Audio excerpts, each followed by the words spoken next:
Hello friends, welcome back to our channel. இப்போ நம்ம சேனல்ல எதை பத்தி பார்க்க போறோம் அப்படினா 10th Maths chapter 1ல exercise 1.1ல third sum தான் பார்க்க போறோம். If b cross a is equal to -2,3, -2,4, 0,3, 0,4, 3,3, 3,4. இது ஃபுல்லாமே b cross a அப்படினு கொடுத்துட்டாங்க.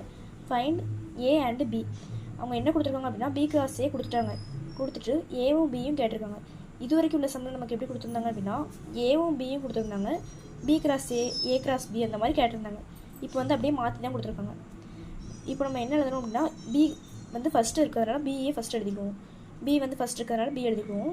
the set of all first coordinates of elements of b cross a. இதுக்கு மீனிங் என்ன அப்படின்னா இந்த செட்டில் கொடுத்துருக்க ஃபஸ்ட்டு எலமெண்ட் இருக்கலாம் அது வந்து b அப்படின்னு சொல்லியிருக்காங்க. ஃபஸ்ட் எலமெண்ட்னா எதெல்லாம் வரும்? -2, 0, 3 ரெண்டு தடவை இருந்துச்சு அப்படின்னா ஒரு தடவை எழுதினாலே போதும். -2, 0, 3 அதான் ஃபஸ்ட் இருக்குது. அப்போது அதுதான் b. அதே மாதிரி a வந்து எப்படி இருக்குன்னா இந்த இதில் செகண்ட் இருக்குது. அப்போ செகண்ட் இருந்துச்சுன்னா the set of all second coordinates of elements of b cross a. அப்போது a வந்து செகண்ட் இருக்கா. அப்போ செகண்ட் உள்ள எலமெண்ட்லாம் என்ன?